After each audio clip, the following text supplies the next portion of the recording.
So ayun guys, ngayon ay Easter Sunday. So napagplanuhan namin guys na kami ay mag-swimming ah, ng buong pamilya sa Bakakay, Albay. So dahil doon napakaraming resort. So maliligo kami doon ngayong linggo. So kung makikita ninyo, nakasakay kami guys sa van. So papunta kami doon. Ngayon hindi kami nakasakay sa jeep kasi sabi nila lahat ng natanungan namin ay lahat sila ay narentahan na. So nabudol kami guys, kaya nag-commute kami ng van. So medyo mahal pero we want to enjoy it. So ayan, nandito na tayo guys sa may tulay sa Santo Domingo. So malapit na tayo guys. Yan.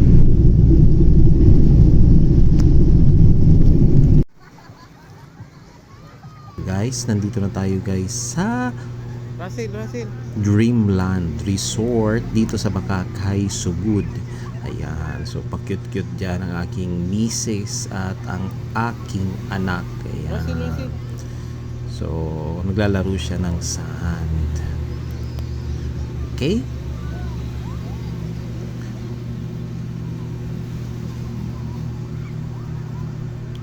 Pahangin-hangin sila sa dabing dagat.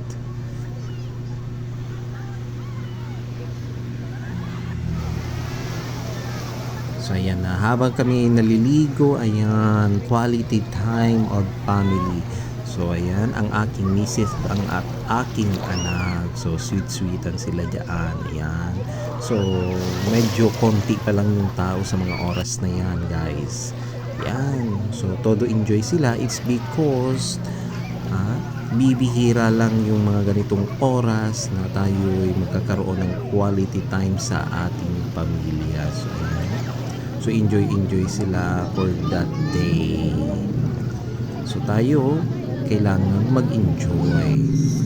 So pagkatapos nga niyan, nagsipagkainan na kami guys. Tingnan mo yung anak ko.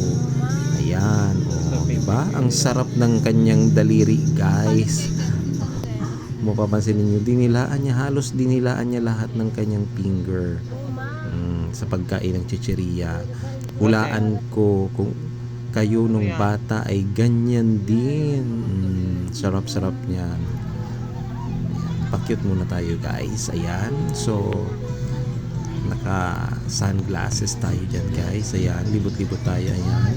Ito yung aking family yan. Ang side ng aking misis. Ayan. Ayan. Kabit sila ng ayan yung aking misis. Ayan. Hindi niya alam tayo yung nagbibideo. O ayan. Pa-cute-cute siya ng konti. Pak ganun. Ayan guys. So, syempre, narito ang ating munting pagkain yan. Hindi kami masyadong nagluto. Yan lang ang aking bao, guys. Thank you for watching.